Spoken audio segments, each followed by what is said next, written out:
Gravando.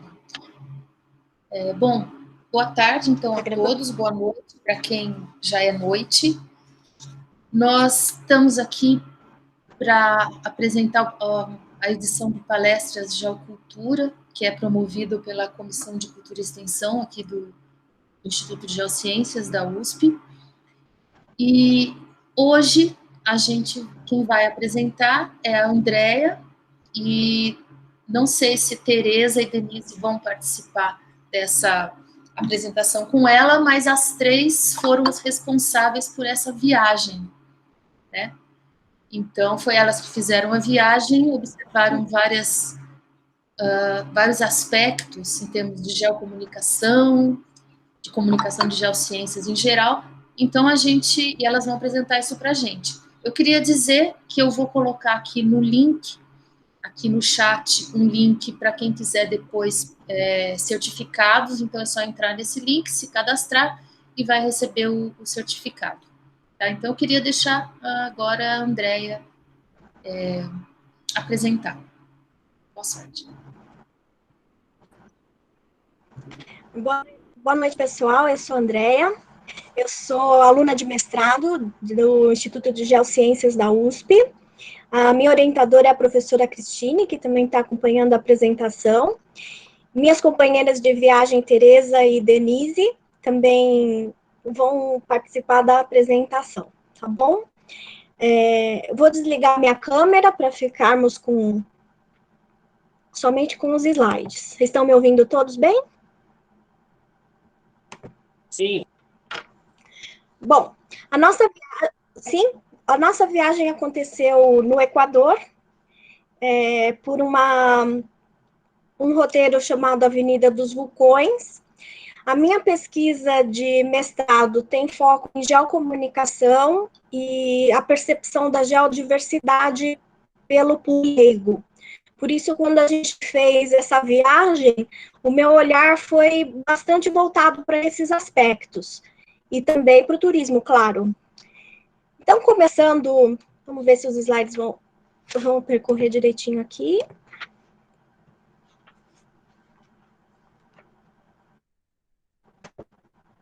Tá trocando os slides, gente? Não. Para mim, não. Não, não está. Só um minutinho, por gentileza.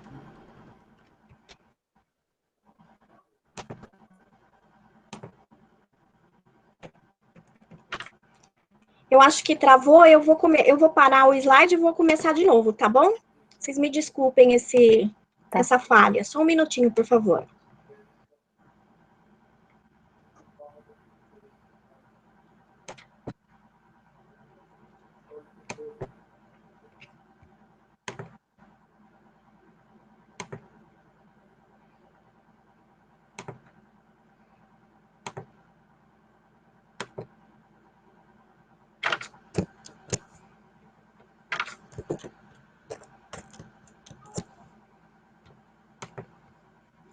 Vocês conseguem ver a tela cheia?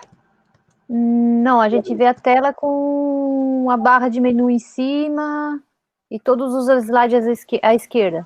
Desculpa, gente. Eu vou tentar. É tela cheia. Só um minutinho que eu vou tentar resolver. Só um minuto, por favor.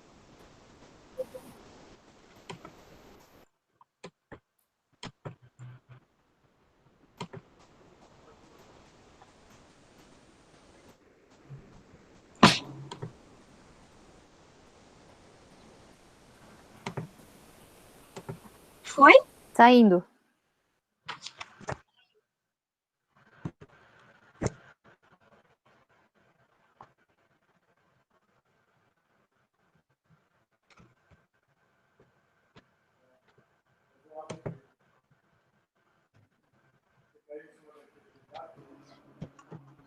Não está aparecendo, Andréia. Gente, vocês me desculpem, mas ele não muda o slide. Agora aparece o primeiro slide. Apareceu. Andou? Não, né? Ele não faz o page down. Peraí, eu vou tentar de novo.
Agora vocês estão vendo?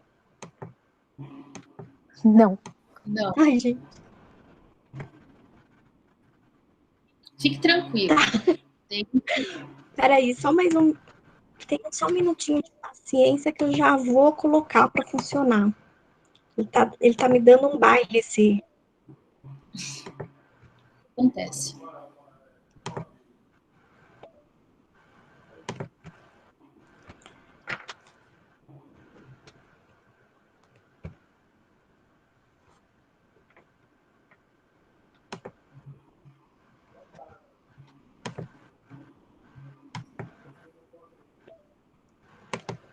Gente, vou fazer o seguinte, eu vou sair da sala e entrar de novo, porque ele tá falando que eu não tô permitindo compartilhar minha tela.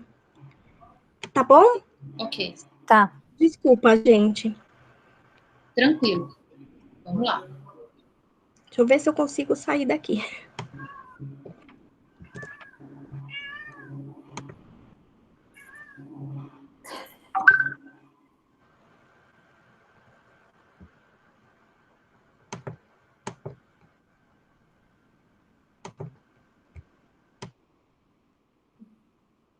Nós testamos antes, viu, gente? Mas acontece essas coisas. Às vezes é internet, acontece comigo também. É.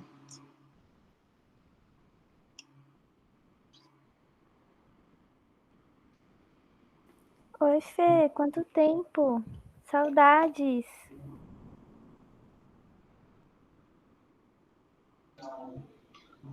Oi, boa noite também, tô com saudades. Bom rever vocês.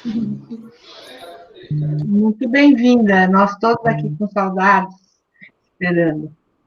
Aí, Andréia, se você quiser passar, eu passo, passar para mim, eu passo e você passa. Uma coisa. Porque na verdade. Vamos ver. Agora foi. Sim.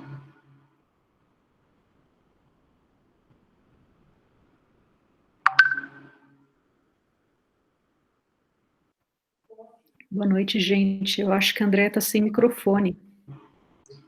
É? Ela estava desconectada, que eu tinha visto. Sim, puxa. É mesmo. Oi, Ale. Vocês estão me ouvindo? Estamos te ouvindo. Estamos te ouvindo. Pronto? Sim, estamos te ouvindo. Muito bem. Então Agora sim. essa é a primeira tela da apresentação, certo? Voltando ao início. Eu vou mudar de tela, vocês só me confirmem se vocês estão vendo um mapa mundi. Não. Não. Não. Não. Não? Ai, gente. Você só vai conseguir, Andréia, você só vai conseguir mostrar o mapa mundi, outra tela, se compartilhar a sua tela inteira. Então vamos ver. Vou reiniciar aqui. Vou parar a apresentação. E eu vou iniciar a tela inteira.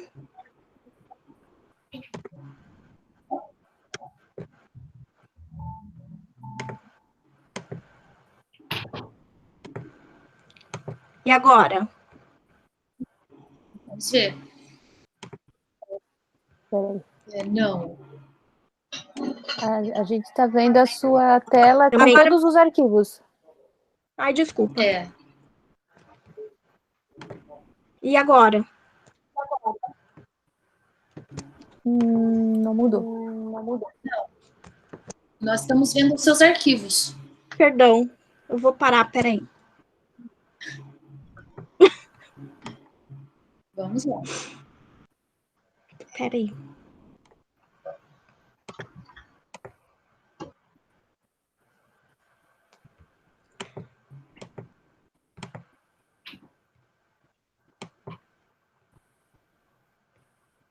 O Gastão está perguntando se outra pessoa pode passar os slides. De repente, a Tereza... Isso, eu vou passar para ela, então, por e-mail. Espera só um minutinho. Ela não tem? Tá. Não, peraí. Tereza, você está sem microfone. Ah, é verdade. Desculpa, eu estava falando.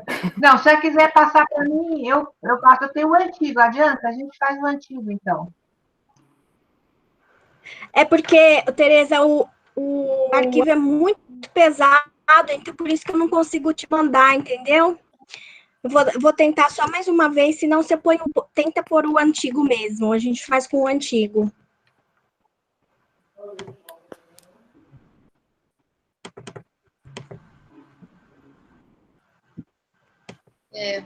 Poderia ser compartilhar pelo WhatsApp.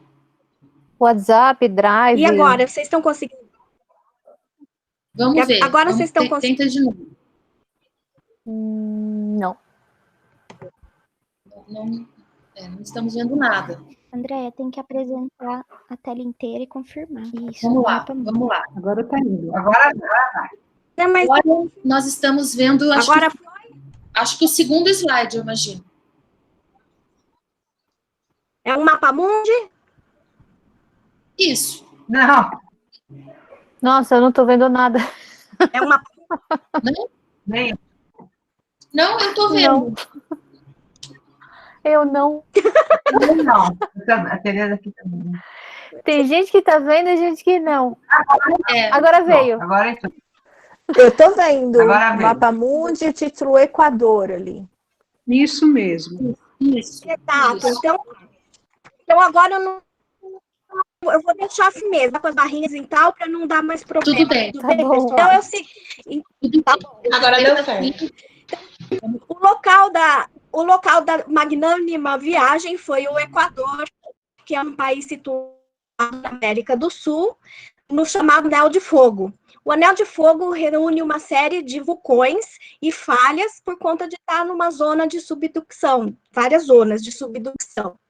O Peru, ele faz fronteira ao norte com a Colômbia, ao sul com o Peru, e ele é cortado de norte a sul pela Cordilheira dos Andes. Também pertence ao seu território as Ilhas Galápagos, e elas estão numa zona de rift e expansão oceânica que separa as placas de Nazca e Cocos. Humboldt, um naturalista alemão, ele foi para lá mais ou menos em 1800 para fazer uma viagem exploratória. De fato, ele ficou 6 anos na América do Sul. Só não entrou no Brasil porque a coroa põe aqui para espionar nossas riquezas e tal, não deixou ele entrar, infelizmente. Mas ele passou um bom tempo lá no Equador, fazendo os estudos dele. E foi praticamente ele que colocou o Equador no mapa europeus, né, que até então não conheciam. E o que eu queria destacar aqui é que ele escreveu, se não me engano, não me falha a memória, foram 7 volumes de um manuscrito com as anotações das percepções dele da viagem, e com ilustrações, inclusive. Aí no centro do slide a gente vê uma ilustração e à esquerda a capa do manuscrito dele. Então, o que eu queria destacar é a importância da comunicação da comunicação científica para a evolução da ciência. Por quê? Porque ele, inclusive, inspirou o Darwin. O Darwin, quando fez a viagem com o Beagle, ele falou que se inspirou no Humboldt e que levou os volumes escritos pelo Humboldt na viagem. E mais que isso, ele inspira até hoje a divulgação científica, que é um objeto da geocomunicação. Então, aqui à direita, eu tenho 2 exemplos para mostrar para vocês de divulgação científica, que é a comunicação da ciência para o público leigo. No canto superior direito, a gente tem um quadrinho, que é inspirado na história do Humboldt, nas aventuras, explorações que ele fez. E abaixo é um livro escrito pela Andrea Wolff, que chama-se A Invenção da Natureza, que conta toda a história do Humboldt, descreve todas as viagens que ele fez. Eu comecei a ler, estou achando super interessante. A Tereza leu, então ela pode depois falar mais um pouquinho sobre o livro, que pode ser até uma sugestão da quarentena que a gente está passando. O livro tem que ser lido por todos. Quando o Humboldt tem que ser lido, né, Tereza? É muito bom, né? Eu ainda estou no começo, ele é bem grosso. Quando o Humboldt chegou aqui, lá no Equador, né, na região andina, mais ou menos em 1802, ele percebeu que a cadeia que os Andes se dividiam em duas cadeias paralelas. E no meio ficava um vale de mais ou menos 300 quilômetros, e do lado direito e do lado esquerdo, os vulcões eles se distribuíam simetricamente. Então ele olhou aquilo e falou: isso aqui é uma avenida de vulcões. Então esse vale ficou batizado de Avenida de Vulcões. Essa avenida hoje ela pode ser percorrida por uma estrada que chama Pan-Americana, que a gente percorreu boa parte dela em carro, ou em trem. Então, aqui à esquerda eu trouxe um mapinha das estradas de trem, né, das ferrovias que tem lá nessa Avenida dos Vulcões, que vai lá do norte, partindo de Salinas, no Equador, até o sul, ali em Cuenca. E tem um bracinho que desce até a região, a nível do mar, em Guayaquil, que é a segunda cidade maior do Equador. Desculpa, nós fomos para lá em 2019, eu esqueci de falar no começo, né? Então, a viagem que a gente fez percorreu a avenida, começamos lá em Mitad del Mundo, no norte, passamos por vários vulcões que a gente vai comentar aqui, e terminamos em Cuenca. Quito é uma cidade bastante populosa, ela fica a 2.800 metros de altitude, é a segunda cidade mais elevada do mundo, né? A primeira fica na Bolívia, em La Paz. Quito fica situada numa zona em cima de uma falha geológica, por conta de movimentos da placa de Nazca em direção ao interior do continente, e por conta dela estar situada em cima dessa falha, ela experimenta inúmeros sismos. O último grande que aconteceu foi em 2014. Mas em 2019 teve um com 7,5 graus na escala Richter, que foi sentido em Quito, embora seu epicentro tivesse sido lá na zona da floresta amazônica. Essa falha tem mais ou menos 60 quilômetros de comprimento. E Quito é uma cidade colonial, ela é tombada como patrimônio mundial pela Unesco, é bastante populosa, é a capital do Equador, e o que chama muito a atenção é essa contraposição das montanhas com as construções. E a gente observa muitos elementos da geodiversidade usados no patrimônio construído. Essa igreja fica na Praça São Francisco, no centro histórico de Quito, ela se chama La Companhia.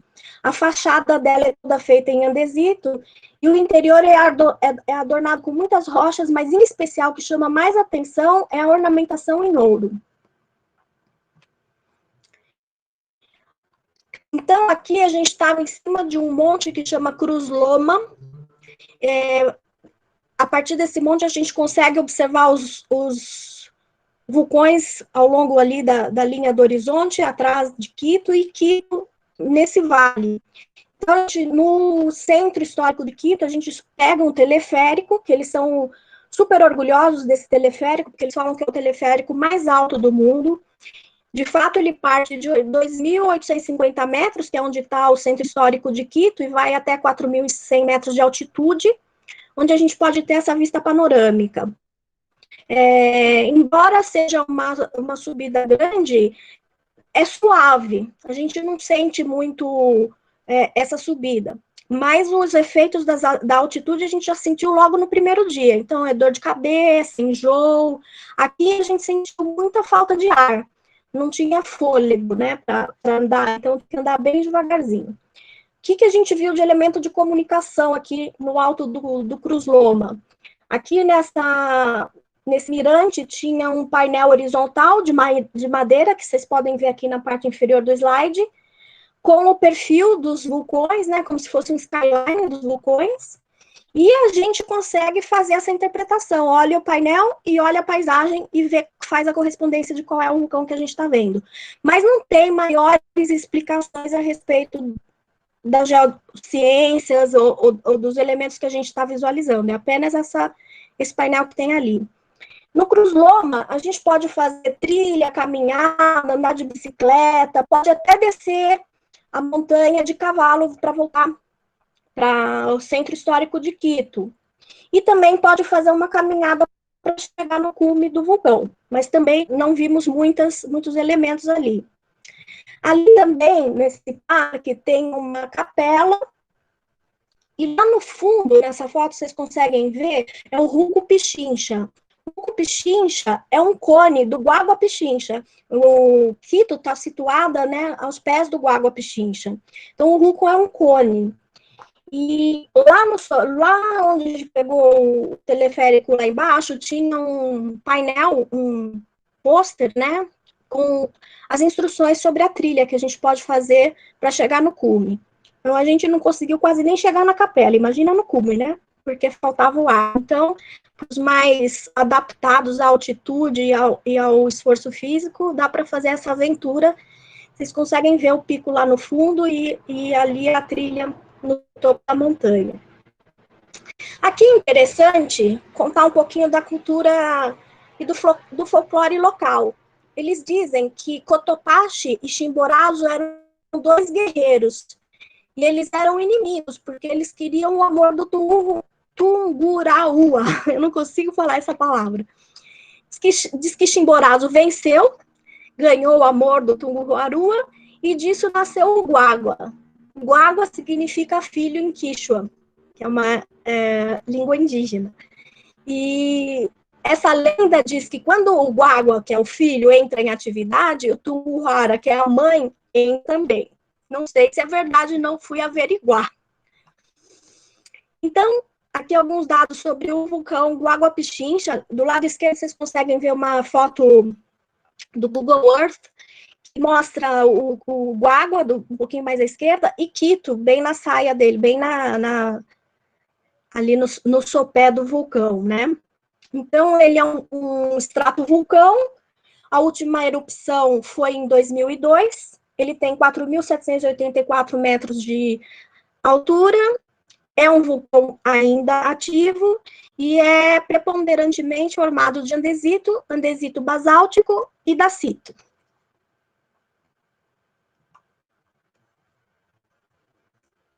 Depois de visitar aquele parque do teleférico, a gente foi visitar uma cidade chamada La Mitad del Mundo, que fica ao norte de Quito. Essa cidade não é bem uma cidade, na verdade ela é um parque que conta, imitando como se fosse uma cidadezinha, e cada construção dessas é uma instalação, seja de apresentações científicas, ou seja, com finalidades gastronômicas, enfim, tem uma série de pavilhões. O parque, ele foi construído 200 anos depois da primeira missão geodésica francesa para o Equador. Que foram essas missões? Por exemplo, a primeira missão geodésica, ela aconteceu lá no século XVIII, e o objetivo dela era medir a distância de 1 grau no Equador, o equivalente a 1 grau no Equador. Enquanto isso, acontecia uma missão na Lapônia, que tinha a mesma finalidade, mediu a distância equivalente a 1 grau de longitude. O que eles queriam? Provar que essa distância no Equador era uma, na Lapônia era outra, e com isso demonstrar a hipótese de Newton de que a Terra era achatada, ou seja, que o diâmetro da Terra no Equador era maior do que nos polos.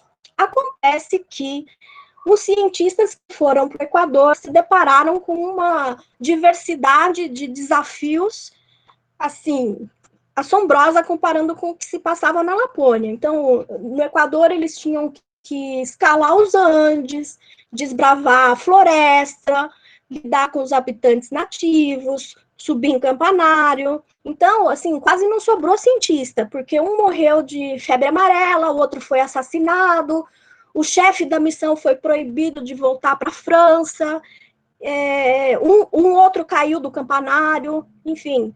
Eles demoraram muito tempo para conseguir calcular essa distância. Esse cálculo eles faziam com triangularização e medições astronômicas. Aqui eu estou mostrando um mapa de onde eles colocavam os triângulos e um dos instrumentos que eles usavam. Tudo isso tem nesse pavilhão. Então, assim, para efeitos de comprovar a hipótese de Newton, essa primeira missão não serviu, mas ela foi muito importante porque ela estabeleceu o sistema métrico internacionalmente. E também eles estudaram o quinino e entenderam por que ele funcionava algumas vezes e outras não. Então, com esse entendimento, eles conseguiram salvar um monte de vidas usando o quinino para curar a febre amarela. Aqui, esse é o monumento mais importante do parque. Ele foi construído para demarcar o marco zero, né? Mas tempos depois da primeira missão, quando já se tinha instrumentos mais modernos, verificou-se que o marco zero não fica exatamente aí.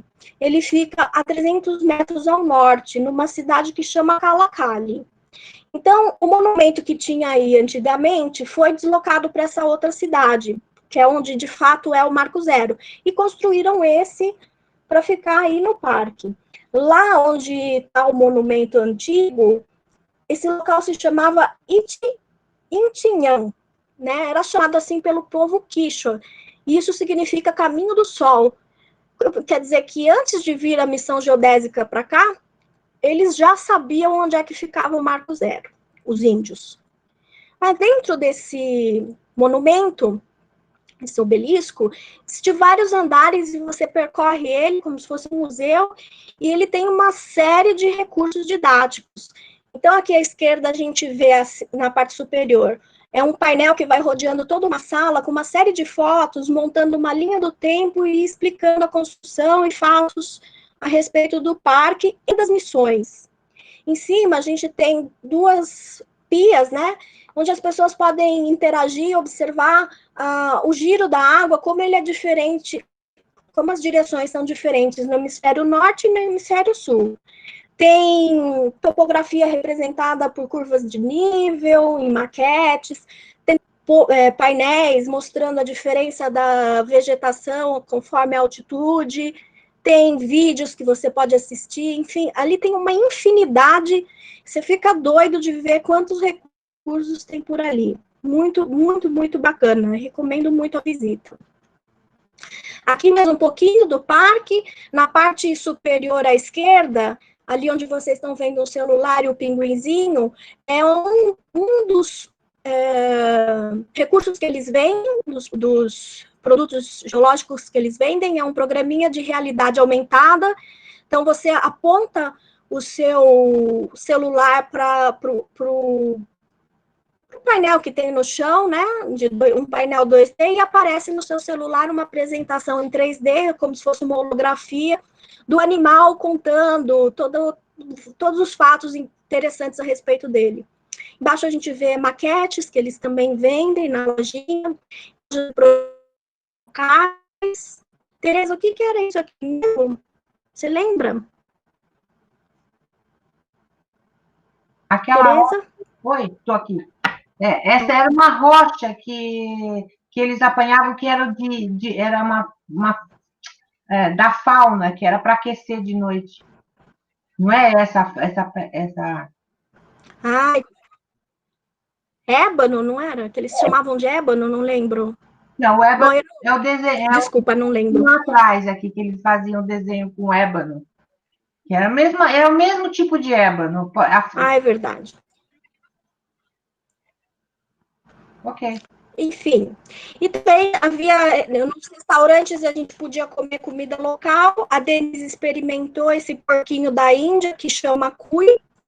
Eu confesso, eu experimentei, mas eu não consegui engolir direito, porque eu acho ele muito bonitinho, aí eu tive problemas. Tem planetário, enfim, é um parque, é uma infinidade, é uma Disneylândia das ciências, né, não só das geociências. A gente pegou o caminho da roça, lá pela Avenida dos Vulcões, e foi para o Cotopaxi. No caminho do Cotopaxi, como em todos os percursos que a gente fez, a gente viu que o Equador ele tem regiões densamente urbanizadas. E é uma ocupação bastante desordenada. Você vê que eles ocupam as encostas assim, sem cerimônia, vão construindo. Então, é tudo ocupado. E quando a gente vai para o interior, a gente vê a ocupação, mas é uma ocupação rural. Então, eles plantam em curvas de níveis, enfim, o país é todo cheio de montanhas, então eles vão achando soluções e subindo a montanha. Aqui é o Cotopaxi. O Cotopaxi, ele é um vulcão simétrico e a lava dele erodiu os vales, erodiu toda a parte de baixo, formando vales profundos, né, ao redor da sua base, em todas as direções a partir do cume. É o vulcão mais conhecido do Equador e também é um dos mais ativos, tanto que a última erupção aconteceu em 2016. É um vulcão é um estratovulcão que tem 5.911 metros de altura. Ele é ativo, formado de andesito basáltico, dacito e riolito. E o cume dele também é tomado por geleiras. A maior cratera dele chega a ter 800 metros de diâmetro. E o edifício dele, mais moderno, foi construído a partir de um colapso que ocorreu 5.000 anos atrás. E a gente vê fluxos piroclásticos num corte de estrada, quando a gente já estava descendo. À esquerda são algumas rochas que a gente coletou como amostra. Em 1887, lembrando agora, teve uma ocorrência de fluxo piroclástico em que esses fluxos viajaram mais de 100 quilômetros no Pacífico. 100 quilômetros no Pacífico. Então, aqui no vale abaixo dele, existe essa zona de piroclastos, que algumas pessoas confundem com fluxo de lava. Mas, de fato, são fluxos piroclásticos que, quando acontecem as erupções, eles devastam tudo embaixo. Nós entramos por essa entradinha aqui da foto do lado esquerdo superior do slide. Essa entrada, ela não tem nenhum centro de visitação, é só como se fosse uma guarita com alguns seguranças, e a gente não encontrou ali nenhum folder, pôster, nada disso. Então, percorremos o parque, fizemos a visita, tudo com base no que nós pesquisamos antes.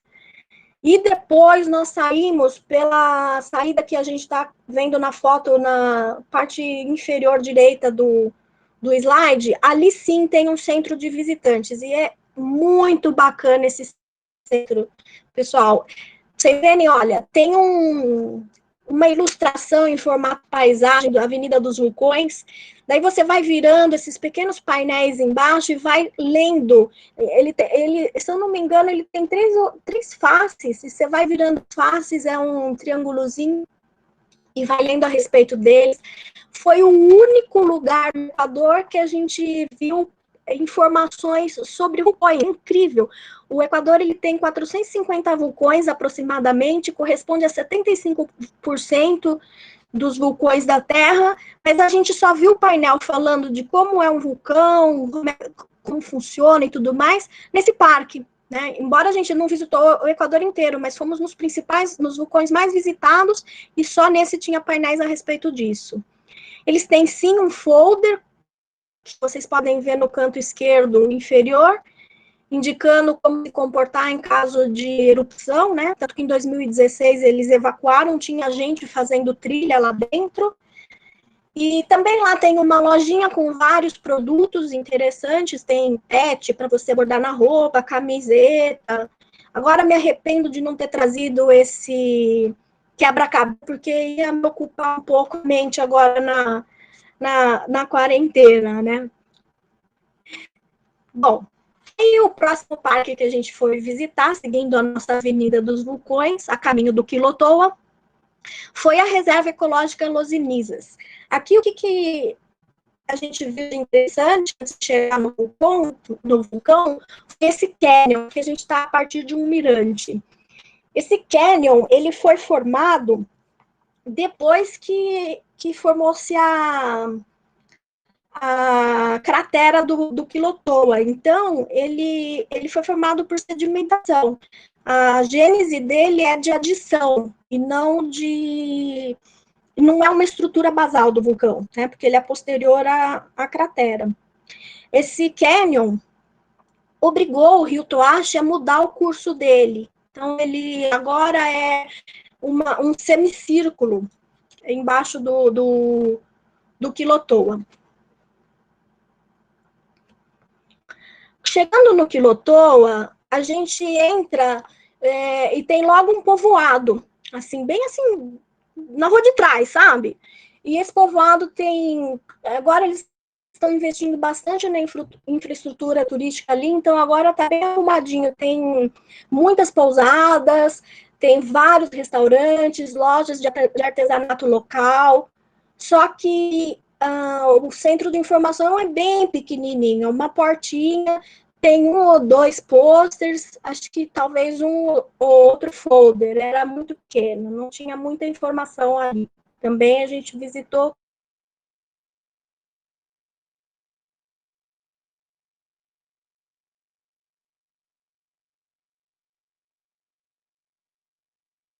Eu acho que ela saiu, né? Mas esse Quilotoa é um impacto tremendo a gente chegando lá e ver aquela vista. É uma coisa que valeu a viagem inteira, todos os vulcões. A gente não pode deixar de ver isso daí. E mesmo toda a vegetação que eles têm, a parte da Amazônia, ela vai falar isso tudo, mas é uma floresta bonita, é um vulcões bonitos. Foi um passeio extremamente agradável. E a gente fez essa viagem muito rapidamente, fazendo altos e baixos. A gente no carro, andávamos 300 quilômetros e chegávamos em tal lugar. E tivemos muita baixa de altura, né? Fomos para Guayaquil, que era 0, e no mesmo dia estávamos em Cuenca, que era 5.000 pés.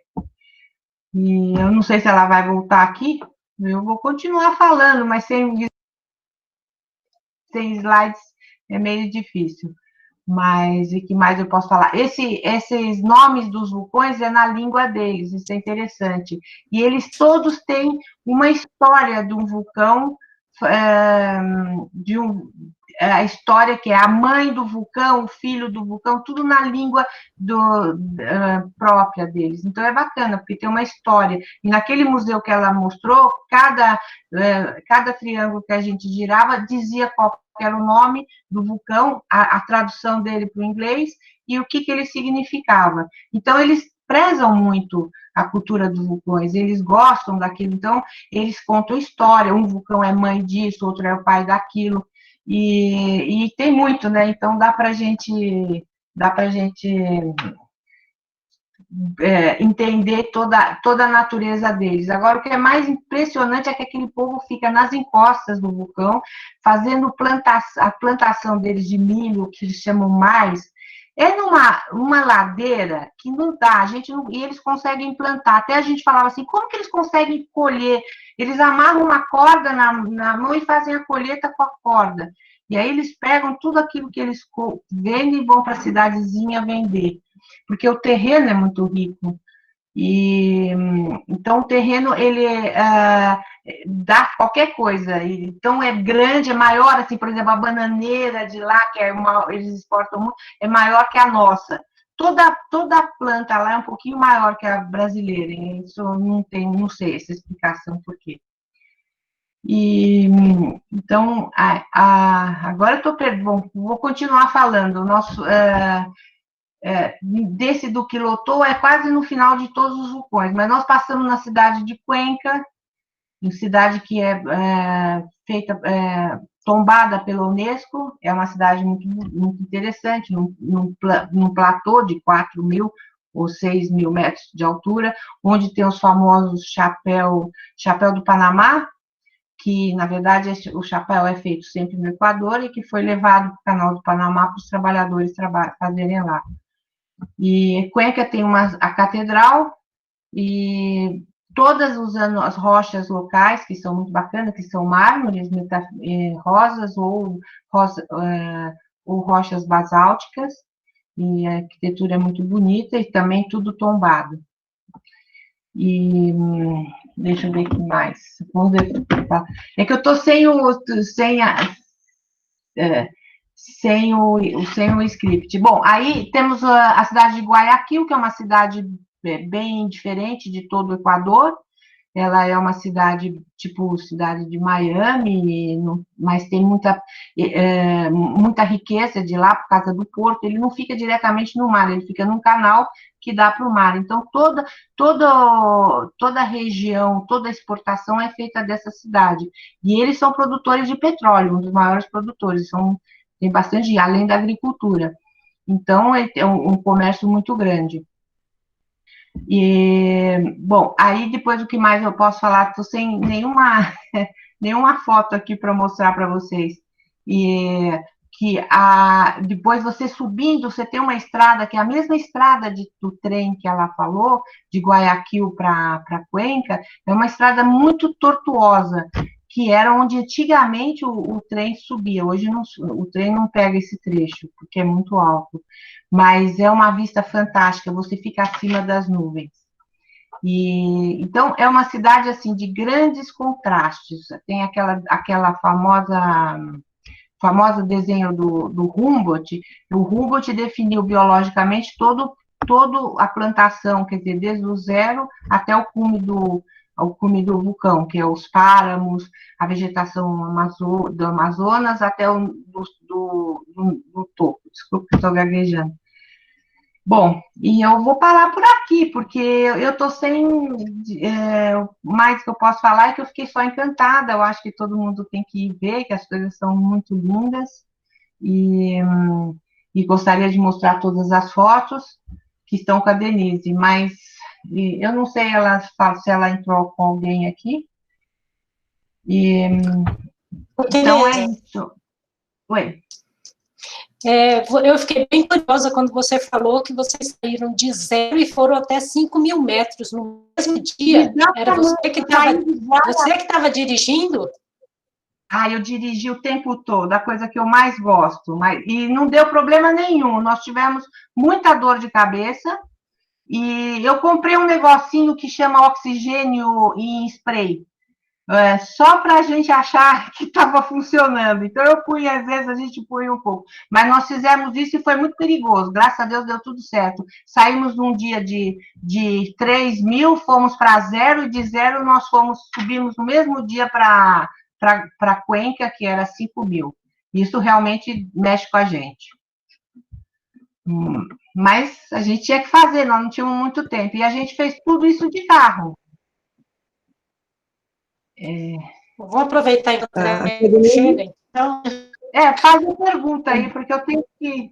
É um trabalho que ela sempre. A Andréia idealizou essa viagem, ela fez todos os detalhes e fomos nós três, foi uma viagem belíssima.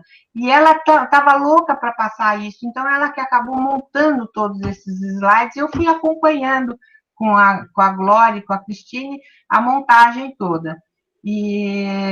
Então, quer dizer, eu não estou com os slides aqui, porque senão eu poderia falar, mas é uma coisa bacana, eu acho que a gente pode depois mandar para vocês aí o que ela montou. Tereza, fala daquele senhor. Então, deixa eu contar uma história muito engraçadinha.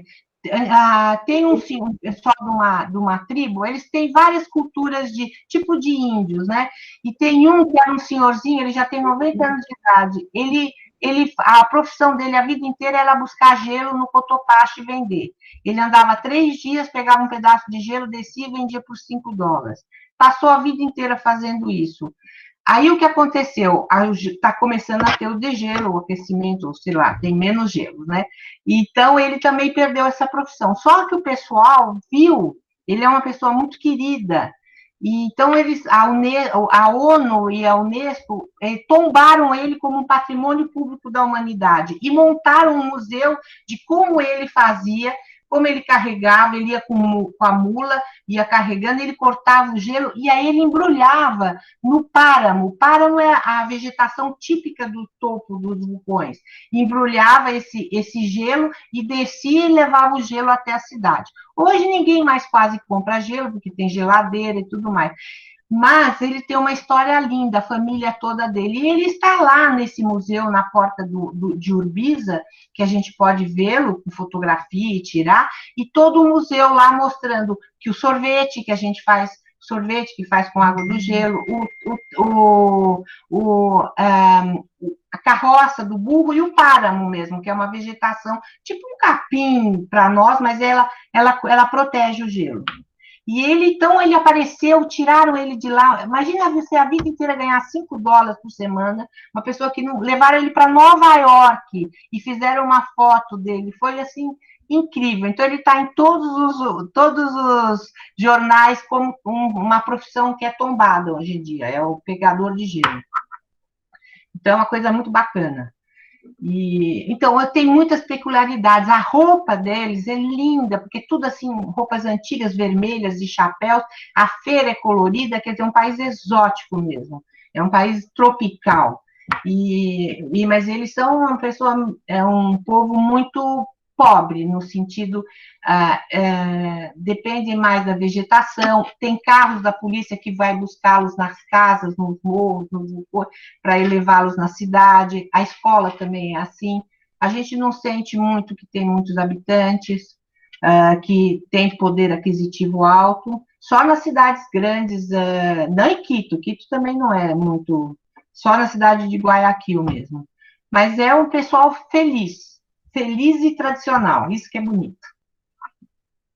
Então, é isso. Então, eu agradeço. Alguém conseguiu a comunicação com ela ou não? Mas eu agradeço a todos vocês, gostaria de mostrar fotos, e eu não estava preparada para essas fotos. Sim.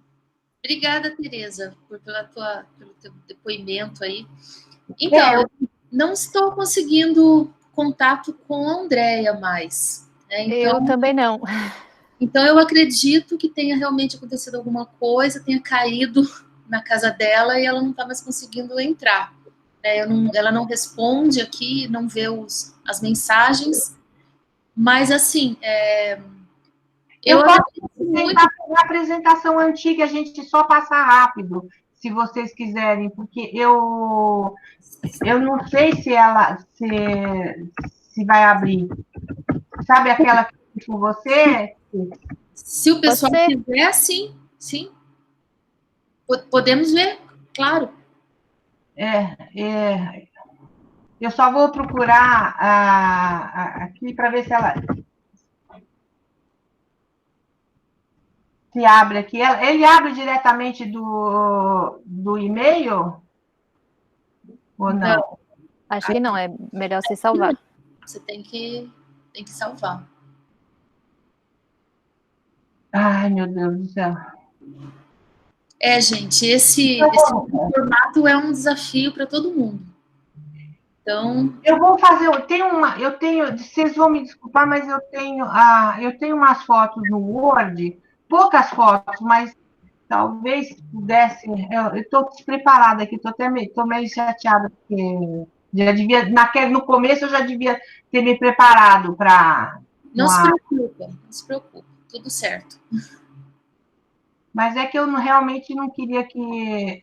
Aqui, eu vou abrir, tem que fazer está abrindo.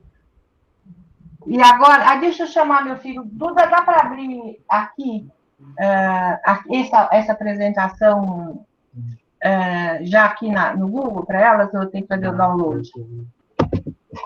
Eu não estou... Compartilhar é aqui. Depois você tem que clicar aqui. Mas aí não vai rodar, eu acho. Mas não. Vai tentar.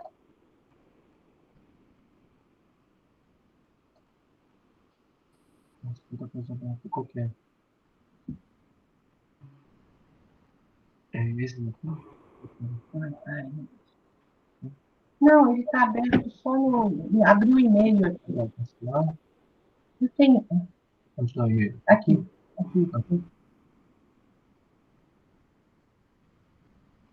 Esse e-mail? Ou esse aqui de cima? Mas ele não vai rodar isso.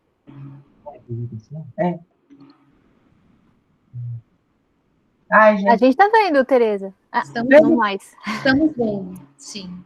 Vamos tá abrindo.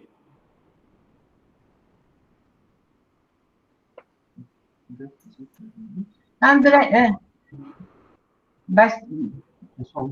não é só uma página, é isso que eu falo. Ah, mas só tem uma página aqui, né? Então, gente, não dá. Tá certo. Só tem um slide. Só tem um.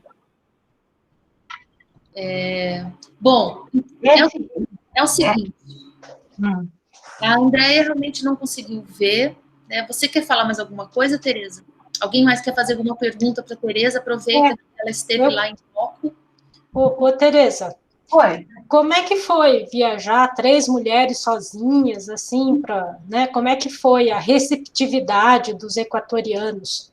Foi perfeita. Nós chegamos lá em Quito, eles receberam bem, alugamos um carro, que foi errado o carro que a gente alugou, esse carro 1000, porque eu não consegui subir um morro, um vulcão por causa do carro, né? Mas eles nos atenderam bem, não é perigoso, você pode andar em qualquer lugar. Eu andava uns 300 quilômetros e chegava às vezes de noite. E tinha hotel. Isso que é bacana, eles receberam um incentivo do governo alemão e do governo francês, que eu não consegui identificar quais foram, para estender esse turismo no Equador. Então, as coisas são praticamente novas. Eles abriram, então, esses museus, tudo isso tem tecnologia de pessoas que já dá mais tecnologia alemã. E eles estão começando. Então, é um turismo bom, porque você não tem muita gente, não é de massa, e está tudo pronto para você ver. Então, você vai para uma cidade como Quito, que é uma cidade imensa, você pode ver muito bem. E você pega um carro e vai até o Cotopaxi, no nosso hotel maravilhoso, um hotelzinho único lá, que o celular no telefone, mas você é recebido com uma sopa, com um chá de coca, quer dizer, tudo foi perfeito. Então, quanto a isso, a melhor coisa foi que nós 3 nos demos muito bem, e a Faculdade de Geociências, nossos professores, nos deram bastante coisas para nos questionar lá. Então, valeu a pena. Vocês me ouvem? Sim. Eu estou com o computador da minha irmã, então está aparecendo Deise Maria Clock, mas também aqui tem a Denise Maria Clock. Eu queria só acrescentar, a minha internet não está muito boa, mas eu queria acrescentar que a gente fez essa tentativa de ir o mais alto possível. Eu não sabia, mas na época eu já estava com câncer, então eu consegui ir no Chimborazo até 4.860 metros. Mas a Tereza e a Andréia passaram dos 5.000 e chegaram até o ponto onde conseguiram chegar onde tem neve. E para a gente foi uma grande vitória, né? Foi uma experiência muito boa. Nesse lugar, a gente dormiu num lodge, e a nossa noite foi terrível, porque a falta de oxigênio é uma coisa que só experimentando para descrever, não tem como, né? Então, algumas experiências físicas nossas foram, assim, difíceis. A Tereza dirigindo de Guayaquil 0 até a gente passar pelos Andes, cruzar e chegar em Cuenca, foi uma viagem impressionante também, que a gente ficou acima das nuvens. Numa das paradas, a gente estacionou o carro e a gente não conseguia chegar ao Pacífico, porque a gente estava acima das nuvens. E depois disso, anoiteceu, e a Tereza foi dirigindo, seguindo um carro, porque as estradas são boas, mas você tem muita curva, a gente está dentro das montanhas. Então, algumas vezes foram, assim, assustadoras, mas, como a Tereza falou, a gente nunca sentiu insegurança lá. Uma parte que eu queria comentar é sobre os índios, a feira dos índios, eles trazem, nas feiras, as roupas, eles são sensacionais, é uma coisa que a gente observa, eles são mais baixos, a população indígena ela é um pouco mais baixa, mas eles são atarracadinhos, e de região para região, a saia das mulheres muda. Mas o chapéuzinho é sempre constante, e mesmo as meninas novas usam as roupas típicas. Então, estão preservando essa parte da vida deles como comunidade, mantendo tradição e tudo mais. A gente foi em algumas feiras, em alguns lugares, feiras indígenas, então dá para ver também a diferença do norte do país, do sul do país, como se fossem os estados, eu não lembro o nome que era lá, mas a gente viu diferença também nisso. Pena que a Andréia não está mostrando as fotos, mas a gente ficou 11 dias, 11 dias, né, Tereza, foi o total? A gente ficou 11 dias, então a gente foi do norte do país até o sul, deu para visitar Chimborazo, Quelatoa, Cotopaxi. Os parques que a gente foi, foram todos parques com tudo pronto. A gente não chegou a ir nenhum vulcão ativo, porque a gente não é tão brave, não é tão ousado assim, mas a gente conseguiu ver, assim, o máximo, porque a cada dia a gente visitava uma coisa. Então, a gente aproveitou os 11 dias e fez 11 visitas distintas. É muito cansativo, mas era o melhor que a gente podia fazer. Foi a Andréia que preparou esse roteiro para a gente aproveitar ao máximo. Mas o cansaço era... A Tereza foi vitoriosa de dirigir todo esse tempo. A Tereza dirigiu o tempo todo. Eu devo ter dirigido meia hora desses dias todos aí, acho que nem isso. Uma coisa muito boa é que, graças a Deus, a gente não ficou doente nem um dia. A gente tinha dor de cabeça, mal-estar, falta de ar, dor muscular, mas não ficamos doentes. Então, a gente pôde aproveitar bem, né? Eu acho que, se pudesse falar sobre segurança, o lugar mais inseguro que a gente passou foi em Guayaquil, porque a gente foi fazer um passeio à noite e a gente não sabia que a gente estava numa área, que depois os policiais falaram que era uma área como é que fala? Tinha sido recentemente pacificada, se a gente comparasse com as nossas áreas aqui. Eu acho que foi a única coisa que a gente foi avisada de que a gente estava num lugar perigoso. Fora isso, nós não tivemos problemas com segurança. Foi espetacular a viagem, foi maravilhosa, e eu fico muito feliz que a gente fez. E no carro, se alguém estivesse gravando a nossa conversa, ia ficar pasmo, porque a gente ficava gritando: que pedra é aquela? Não, aquela rocha. Não, aquilo, não pode ser, é metamórfico. Não é. Não é metamórfico. Olha aquilo, parava o carro para tirar foto, então a gente tem foto de vários lugares, que ninguém entende por que foi tirada a foto, mas a gente queria mostrar especificamente um tipo de formação geológica. Então foram várias experiências, assim, bem interessantes. A Andréia não falou, mas a gente, no Cotopaxi, algumas semanas antes, tinha acontecido uma leve nuvem que tinha coberto todo o parque e tinha dado um tipo de alarme, mas foi só cinzas, mas a gente foi avisado. E o tempo todo eles tinham aquelas placas de, em caso de erupção, saia por aqui. E é um pouco assustador estar dentro de um parque com esse tipo de coisa, porque você pensa, não vai dar tempo. Então, é isso que eu queria acrescentar. A Eliane está perguntando se tem referência do Humboldt, o Chimborazo. Como? Desculpa. Do Humboldt. A Andréia tirou foto desse tipo de coisa. Eu e a Tereza, a gente ficava só deslumbrado olhando tudo. Eu não sei responder isso. Você sabe responder, Tereza? Não, eu não escutei a pergunta porque falhou. Se tem referência do Humboldt no Chimborazo. Do fundo? Tereza, do cientista, eu não consigo lembrar, Tereza, porque foi a Andréia que prestava atenção nessa parte de geocultura. Nós duas só ficávamos olhando os vulcões, as rochas. A gente deixou no hotel toneladas de rochas. Não, mas a faxineira deve ter pensado que algumas malucas resolveram dilapidar o terreno, porque na hora de fazer a mala não dava para trazer todas as amostras que a gente tinha pego. E a gente só trouxe a amostra que a gente tinha documentado com foto e localização. As outras que a gente não tinha colocado a foto da bússola, a gente não quis trazer.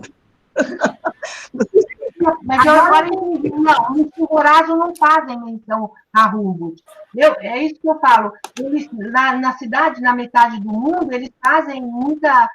O Humboldt, ele é a Avenida dos Vulcões, mas eles não falam assim, olha, o Humboldt subiu o Chimborazo, aqui ele subiu... Eles sobem sem roupa, né, sem roupa apropriada, em 1800 e tanto. Mas eles não fazem essa reprodução, não. Eu sei que o Humboldt foi uma pessoa muito importante, fizeram muitas festas, mas não é em todo lugar que a gente vê o nome dele, não. É mais específico na cidade do meio, lá. Certo. E a Bárbara está perguntando, não sei se vocês já responderam, mas qual foi o maior desafio que vocês enfrentaram nessa viagem? Olha, o maior desafio foi eu subir, né, esse Chimborazo aí, porque chega até um pedaço de... Você vai no Parque Nacional, que chama a primeira unidade, todo mundo para e todo mundo sobe. Tem que subir mais uns 200, 300 metros de 4.800 para 5.200. Eu tenho a foto, eu demorei 3 horas para subir, porque não dá, o oxigênio não dá. Aí aparece uma pessoa do seu lado, um nativo, que sobe lá de camiseta, e a gente toda de roupa, com bastão e subindo. Mas não é fácil, a falta de oxigênio. Mas eu demorei 3 horas e subi no nível 2. Ainda tem um nível que é o começo do degelo. Gente, é eu fico com pena quem escala o Everest, porque não deve ser fácil, viu? Mas, enfim, mas vocês mais jovens vão tirar de letra. É que a gente já estava assim um pouquinho, já tínhamos passado os 25 anos, então... Mas é bacana. Posso fazer uma pergunta? À vontade. Eu cheguei um pouquinho atrasado, mas eu queria saber quando foi essa viagem, quando que foi? Foi julho de 2019, no período o julho, que é uma época de férias, mas lá é muito bom esse período, ainda está bom para uma temperatura boa, não chove, essa época é muito boa.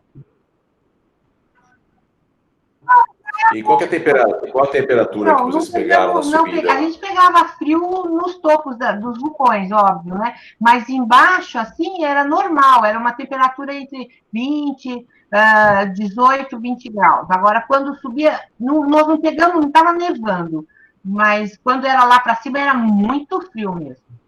Olha, eu acho que a Andréia conseguiu voltar, gente. Andréia, bem-vinda à sua casa. Está sem som. Você quer tentar passar o restante, Andréia? Gente, eu não vi que eu tinha caído. Onde que eu parei?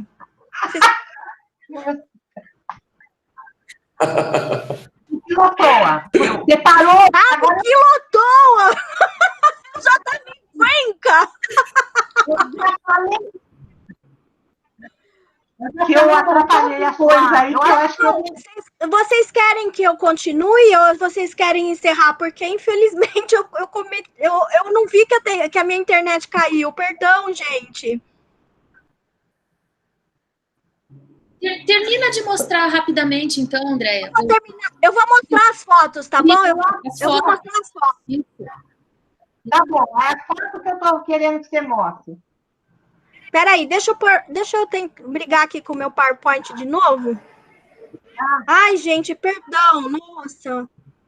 Se vocês quiserem, outro dia eu apresento para vocês. É que eu acho que vocês já estão cansados.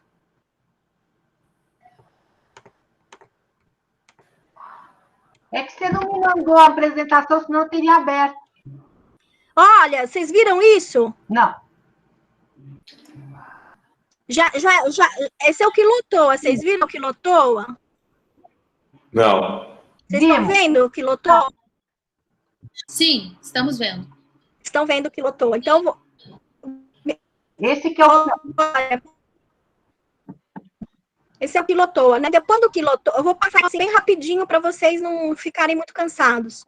Então, aqui interessante que a gente viu os fluxos piroclásticos do Quilotoa e as dobras em corte de estrada mesmo.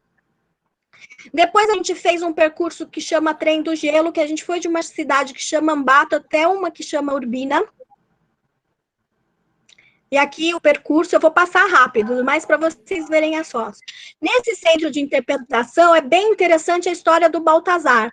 O Baltazar é o último geleiro dos Andes, do Chimborazo. É ele que... Você contou, Tereza? Contei, mas não... Tá bom, então... Olha ele. Olha,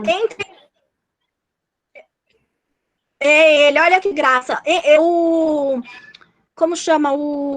Fizeram um documentário com ele que chama The Last Ice Merchant, né? Quem fez foi o Sandy Patch. Vocês conseguem achar esse documentário no YouTube. É muito legal para vocês verem como é que ele extraía esse gelo de lá. Eu fiquei apaixonada por esse senhor. Deem uma olhadinha que vocês vão gostar. Andréia, desliga a câmera. Aqui o túmulo. Oi? Desliga a câmera. Desligo, pera.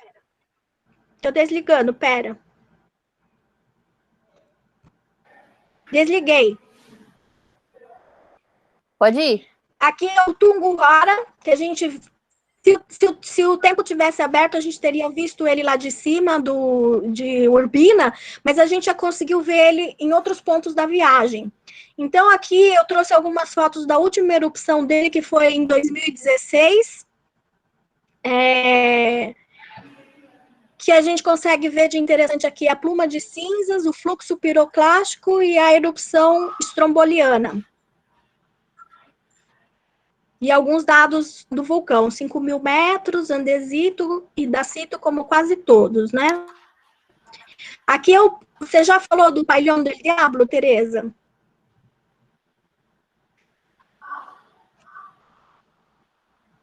Desculpe, não falei, pode falar. Vocês estão me ouvindo? Não falei do trem, não. Posso falar? Não, então aqui é o Caldeirão do Diabo, é uma cachoeira que a gente visitou a partir de uma propriedade de equatorianos, dá para visitar ela a partir de uma propriedade de americanos, mas a gente preferiu a dos moradores locais. Então, quando a gente faz a trilha para chegar na cachoeira, a gente vê essas disjunções colunares, algumas já deformadas. Gente, é muito lindo esse lugar, as fotos não fazem jus, assim, é indescritível. Eu aconselho ir lá, é bem legal. Aí vocês passam por essa Greta del Cielo, que é um rasgo na rocha, na montanha, você vai engatinhando de 4, que nem esse senhor aí na foto, e aí você chega atrás da cachoeira, você passa atrás da cachoeira, toma um belo de um banho, e acessa essas escadarias, é muito, muito legal, é frio pra caramba. Aqui é o Chimborazo, né? O Chimborazo foi visitado por Humboldt em 1810.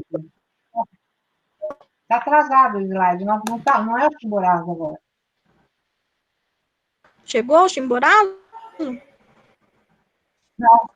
Não, ainda está no Pavilhão do Diabo. Peraí. Então, peraí que ele já vai chegar. Me avisa quando chegar. Chegou? Não. Não, tá um pouco atrasado, Chegou? mas... Não. Acho que é a minha internet, né? Sim, e agora? Chegou. Agora chegou. Chimborazo, olha aqui. Chegou. Nosso hotel aí, mostra o nosso hotel, que lindo. Então, esse aqui é o nosso hotel. Essa daqui é uma alpaca, que é animal típico da região. O Chimborazo é coberto por geleiras, né? Que é de onde o nosso querido Baltazar extrai o gelo. Ela data do Plioceno para o Pleistoceno, tá? Vou passar, tá? Vou indo. Então, é um parque, também é um parque, é um estratovulcão de 6.310 metros de altitude, mais ou menos. Eu e a Tereza chegamos a 5.042. A última erupção foi em 550. Ele também é de andesito e dacito. Nesse centro de interpretação, a gente também não achou muita coisa. Tinha alguns painéis, posters, e uma lojinha, mas não tinha vendedor. E ninguém também para explicar muito. Mas o segurança me explicou que essa florzinha amarela aqui é usada para fazer chá para muitas enfermidades, por exemplo, para os rins, para febre. Essa plantinha direita, mais verdinha, chama oreja de conejo, ela é uma punk para ser comida. E a vicunha é um animal que eles reintroduziram a partir do Peru e do Chile, em 1988, porque o parque tem como propósito fazer essa preservação da flora e da fauna para manter, né, as características da região. Por exemplo, ali eles preservam muitos animais domésticos dos habitantes originais, que foram substituídos depois pelos que os europeus trouxeram, por exemplo, as vacas, os cavalos. Então, ali tem esses animais. Aqui é o primeiro refúgio, que a gente chegou de carro a 4.800 metros. A Denise ficou aqui esperando a gente, fazendo desenhos, as aquarelas lindas dela. A coitada teve que ficar esperando umas 3 horas, porque eu e a Tereza fizemos o percurso até o segundo refúgio em 3 horas. Todo mundo fazendo uns 45 minutos, de 4.800 metros para 5.042. Mas nós chegamos lá, né, Tereza? Olha lá, a alegria das duas chegando lá a 5.042 metros, encontrando o gelinho lá um restinho do gelinho do Baltazar, coletamos nossas amostrinhas, sedimentos para Cristine. E essa aí é a foto do segundo refúgio. Esse é o Chimborazo. Aí, descendo, a gente se deparou com essa foto, com essa paisagem maravilhosa dessa estratificação cruzada. Tereza e Denise foram lá olhar mais de perto, aproveitei para fotografar. É lindo, né? É.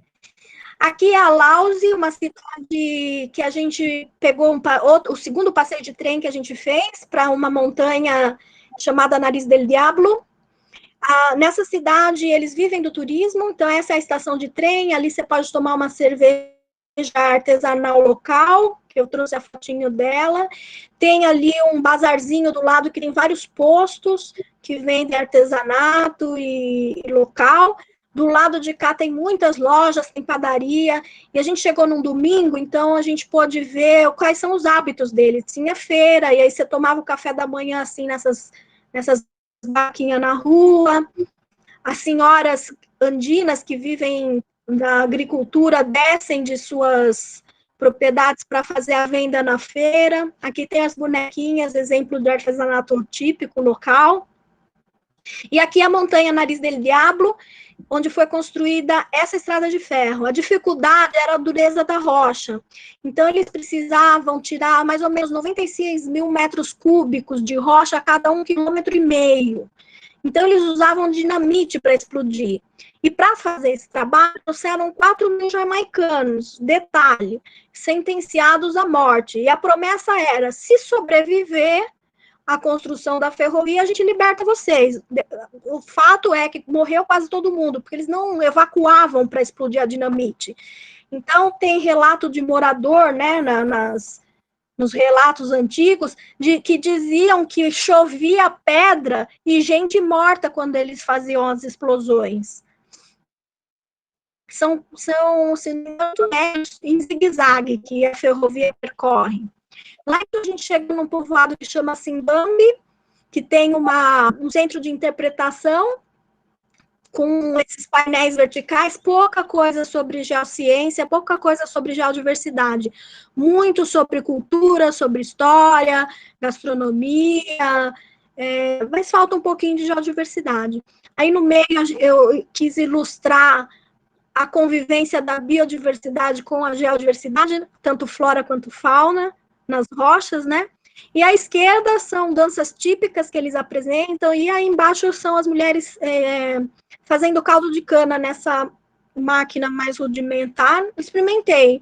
É um pouquinho diferente da nossa, o sabor do caldo de cana deles. Aqui, essas fotos não são minhas, mas eu achei legal para mostrar o nariz, né? O formato da montanha. Antigamente podia viajar no teto do trem, então os turistas adoravam por causa da adrenalina, agora proibiram depois que morreu um par deles, né? E à esquerda tem os trabalhadores jamaicanos, no meio tem um livro que eu estou pensando em ler também para essa quarentena. Aí aqui a gente foi para Ingapirca, que é um sítio arqueológico, é uma zona de falha geológica. Uma semana antes a estrada tinha sido fechada por causa do risco geológico, mas a gente conseguiu ir. Chegando lá tem loja de artesanato e tem esse centro de interpretação muito legal. E ali a foto à esquerda inferior é o sítio arqueológico em si, que era um local usado com finalidades administrativas, mas principalmente militares, né, era uma fortaleza, e religiosa. Então, o mais impressionante é essa construção oval aí do lado direito, que era um local de ritos e cerimônias.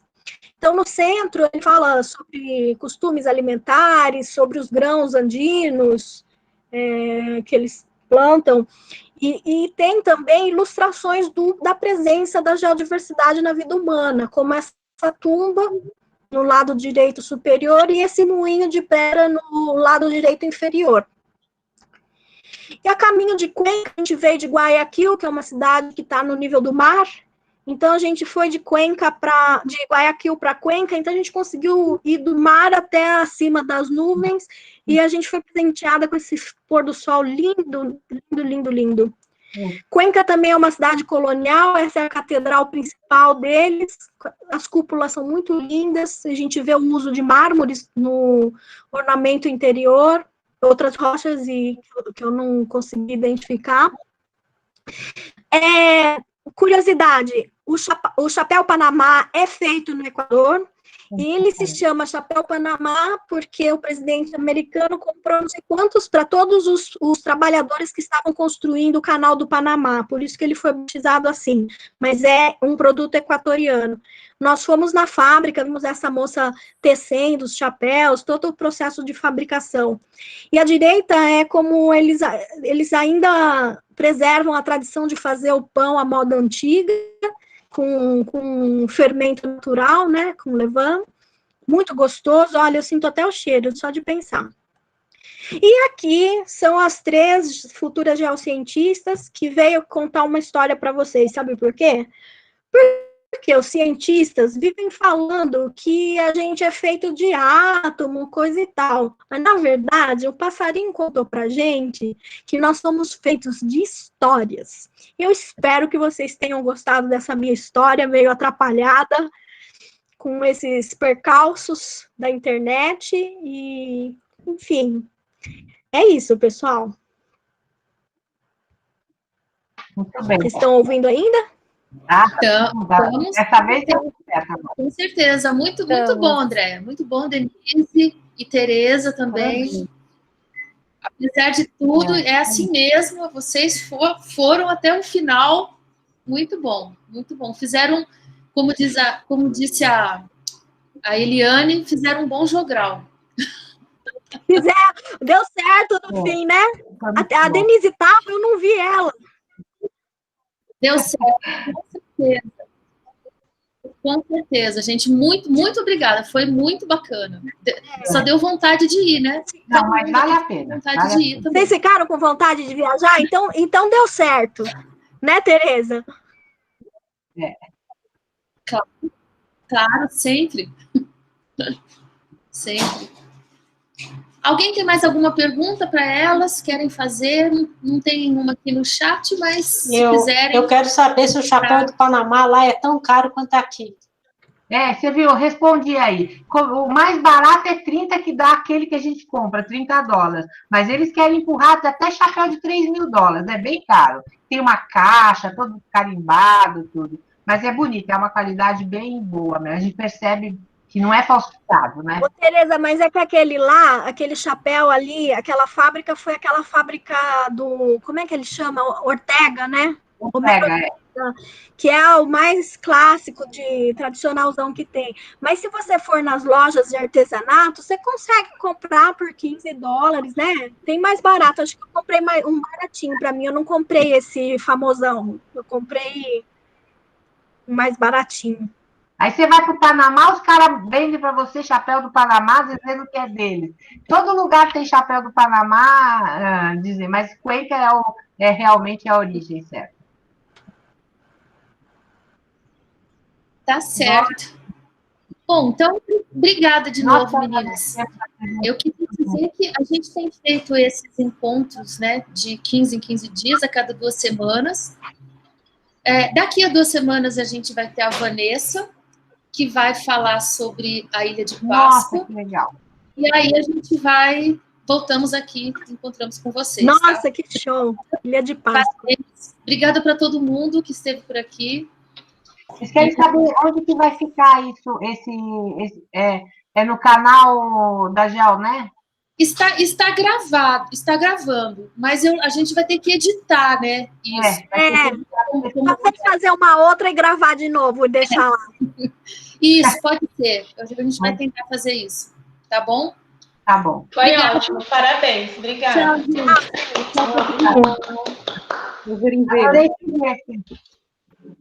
Tchau, gente. Até a próxima. Tchau. Tchau, muito bom rever vocês.